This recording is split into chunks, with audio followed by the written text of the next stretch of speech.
Hi, my name is Gabe Arnold. I'm the founder and CEO of Business Marketing Engine. And on today's episode, we're going to talk about how to properly invest in masterminds and events without getting overwhelmed and without getting distracted too. So stay tuned and I'll share with you what I do before I choose what events and masterminds I'm going to invest in.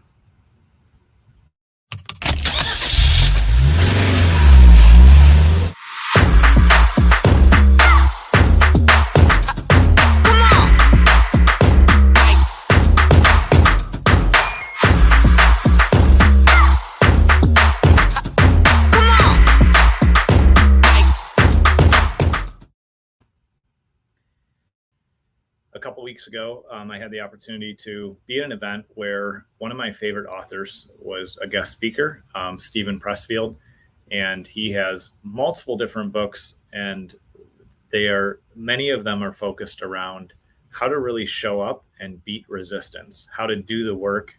And he has a book called The Art of War, or The War of Art, sorry, The War of Art. And then he has a book called Do the Work. And he has another book that says that nobody wants to read your shit.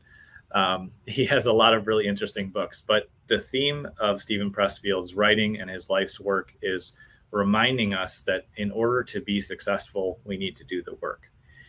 And sometimes doing the work is around getting more education and building our network and getting more access and getting more training through masterminds, events, and things like that. And there are other times where those things become a giant distraction and keep us from doing the work. And so I want to break that down for you today so you can be intentional about what events, what masterminds, what trainings and programs you get involved with, and what ones you choose to ignore. So the first step that I take when I'm considering, what do I need from a resource standpoint? What do I need to, from investing in myself standpoint? The first thing I do is I'll do a quick kind of needs analysis of where my business is at and where my personal growth is at. And that's what I would encourage you to do too. So just ask yourself, I'm not huge on SWOT analyses, but if you've done that before, strengths, weaknesses, opportunities, and threats, or whatever framework you want to use, but really just doing analysis is asking yourself, what's going really well in my business right now? What's going really well in my personal life? Where are things off track, or stuck in my business and personal life? And where do I feel really discouraged or just completely overwhelmed from a business or personal perspective? By taking a minute to document that stuff, it will take it out of your head and it will give you a little bit more objectivity to figure out what you need. And if you do that, you'll probably realize, okay, you may realize I don't understand these things that I'm trying to do in business, and I need training and support, and I need some resources. Or you may realize, what? I've been to a lot of trainings. I have all these courses. I have all these books. I'm a part of this group or this mastermind, or I've gone to these events, but I haven't applied any of it. I've just gone and been entertained, but I haven't taken action on what I learned. One of those two things may happen either kind of globally with your little assessment of yourself, or you may find those things happen, just in different areas of your life or business, personally or professionally. But it's important to do as an objective as possible analysis. And you can even ask, a spouse or partner or a friend or somebody in your business on your leadership team to review that with you. And they can give you some perspective too. It'll help you get outside of your head and help you to have a little bit more clarity. But once you've done that, what I'd encourage you to do is look at that analysis and ask yourself, what's the greatest opportunity for growth for me right now? Is it that I need to put my head down and do the work and push through the resistance I'm feeling, push through these challenging things? Because sometimes when we feel that resistance, it's actually our true north and it's the direction we should go.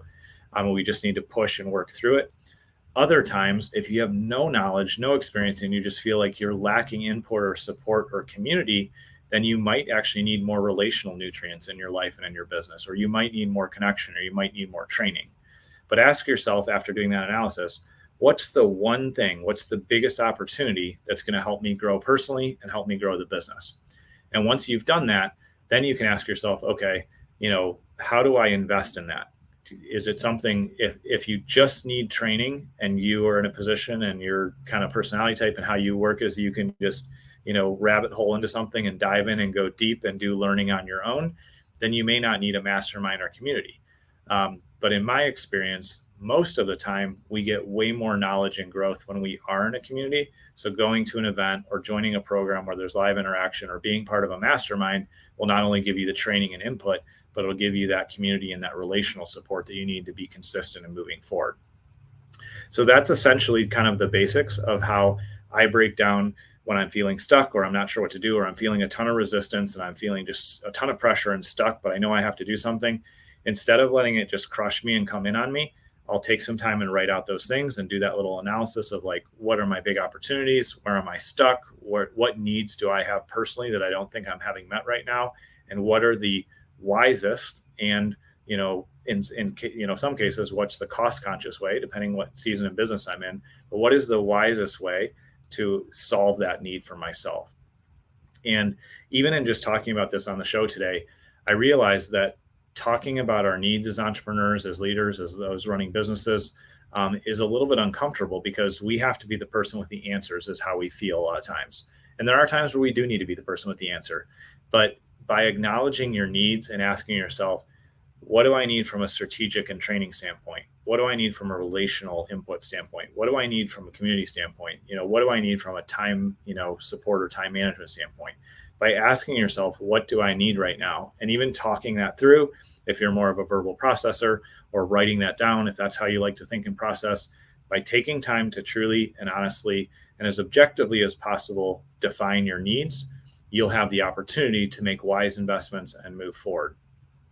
The one kind of caution or warning I would give you is be careful of joining too many things or being in too many events or going to too many masterminds, because you can just become a learning junkie, and learning alone is not going to grow your business.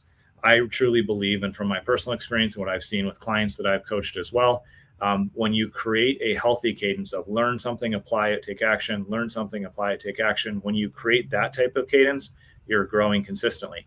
But if you get into a perpetual learning cycle, then you are basically just paying for entertainment and knowledge alone is not going to grow your business. Knowledge plus action, and then reflecting on what you did and learning from what went well and what didn't go well, those are the things that truly move you forward and will help you be successful.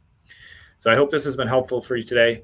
As I mentioned in some earlier episodes, any feedback about what you'd like to hear more about, where you're stuck with things, how I can serve you, from the show here, I would really love to hear about that. But if you need any help with growing your business, or if you need input or coaching or support, please reach out at businessmarketingengine.com. I would love to hear from you, and I look forward to seeing you on next week's show.